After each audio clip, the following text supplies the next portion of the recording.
We're here with Eli. Eli, talk about your game today. My game today, man, it was a really good game. Coming in this game, I was really energized. My whole team was energized. I energized my whole team to, get this victory. This victory was very important for us, and we concealed it. We made this victory happen, and it was amazing to play, and I loved to play this game. It was a good game. Well, and the defense is playing fantastic, and the offense is looking pretty well. In 2 games, you're up 97-10 over your opponents. How are we going to keep that kind of separation going through the season? That's basically through practice every day. We always, stay focused in practice, just getting better every day in the weight room, getting better every day in practice, pushing each other to the limits, pushing each other till we can't go no more, basically, because we are the best we can be every day. We got to get better every day. And one of the things I've noticed, and really at almost every position, there's significant depth. So it doesn't have to necessarily be that frontline guy that carries the team. It could be that guy that's right behind him, next man up kind of thing. Talk about that with your team.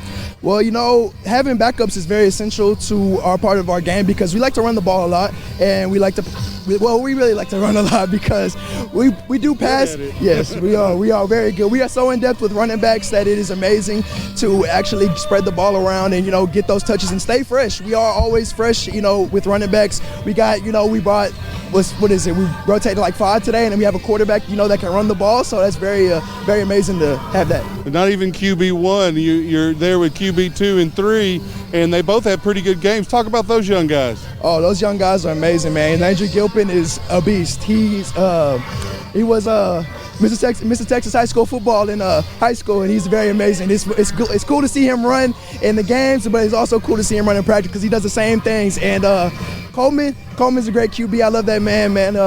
He's a great dude. Well, and talking about Gilpin and the way he runs, he runs a lot faster than it looks like he's running. Yes. Oh, yes, he really does. He might be skinny, but that boy can run. Coleman Kerr also with the pretty good legs and a decent arm, and he showed a lot of that tonight. Oh yeah, Coleman is very smart. He's a very smart quarterback, and I love repping with him in practice, repping with him in the game. He's very smart when it comes to knowing what to do, and he's very good quarterback. Well, and you talk about numbers at skill positions, and we've talked about with Coach Austin a little bit. There's a lot of depth at receiver and running back, and a lot of the older guys kind of have to share time with the younger guys, but you're also guiding them and for the future of this program. Talk about the importance of that. These younger guys they mean a lot to this program. They help us every day with scout team. They help us every day in getting reps in practice.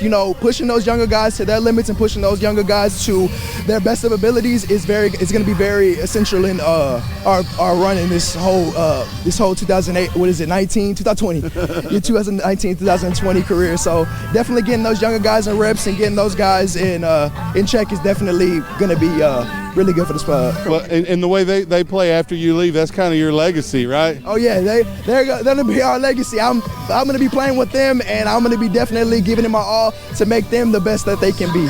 Congratulations on your game today. Good luck next week, okay? And we got a whole lot of Rosie here too. We got double 24s today. Elijah Smith first, and Rosario Hernandez. Rosie, you had a pretty good game defensively.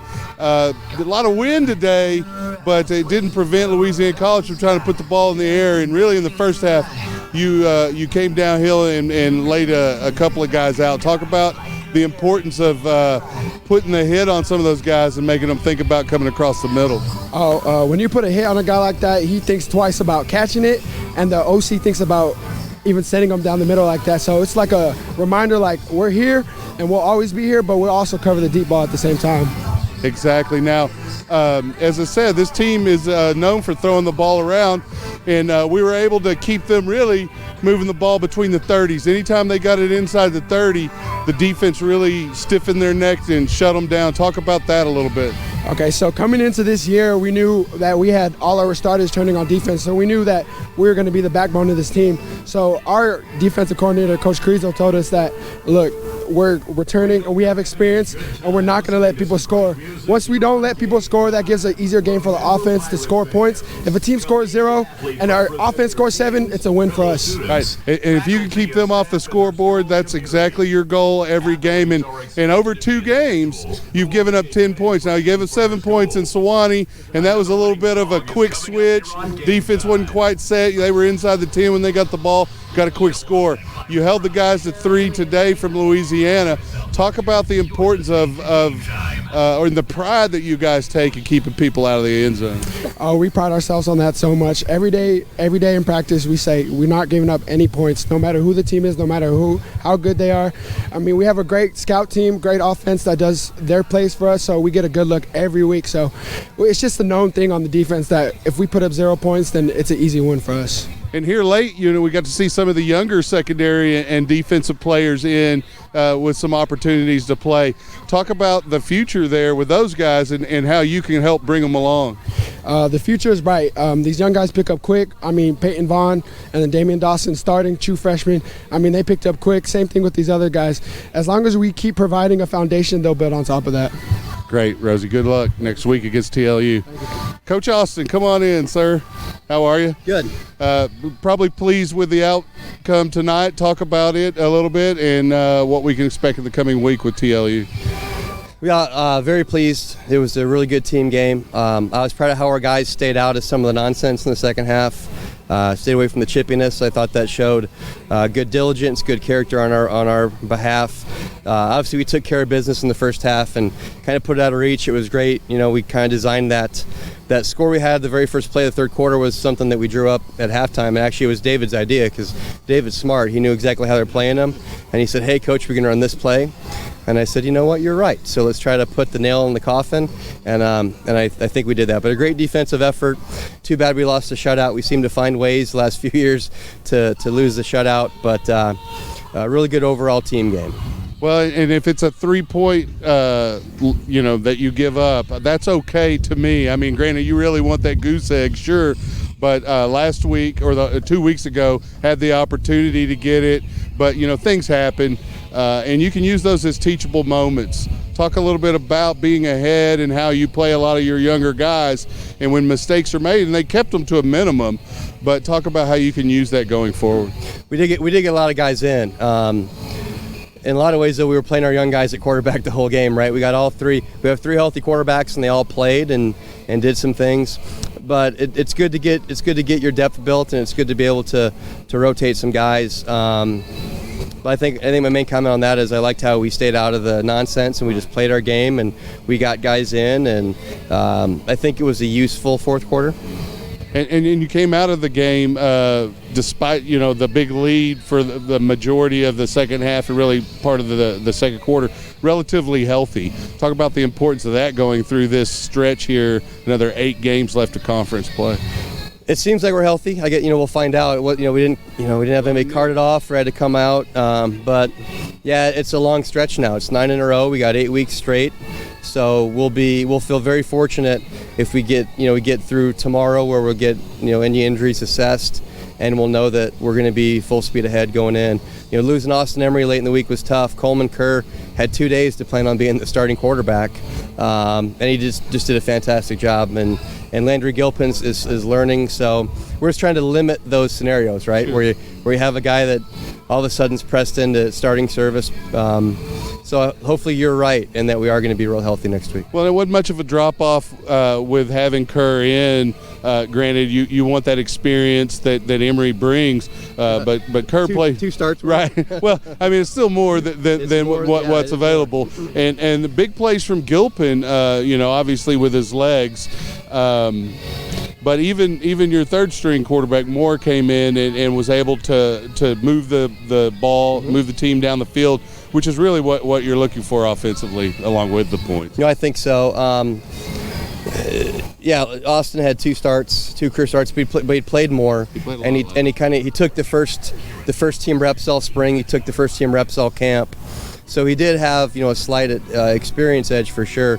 But Coleman's played a lot of football, right? He was our number 2 all spring football, all training camp. And, with Landry, it's a lot. Our offense can be a lot. And so we're giving him just a few things at a time.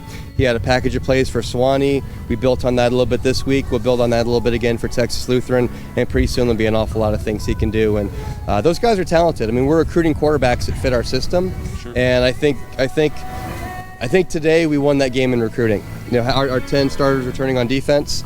gave our offense some breathing room. But the fact that we've recruited good depth at quarterback, I think, is paying off. Hey, Chuck, Brad up here in the booth. I want to throw something in real quick. Over the week at practice, Coach from up there. Coach said we want to make it about we this week instead of me. And how does he think that message landed that he gave on Wednesday, the make it about we message that he preached? So he's asking about the message you preached on Wednesday about making it about we instead of me. He wants to talk you to talk about how that played out this week. Well, it played out in the fact that we didn't have any silly personal fouls. We didn't have,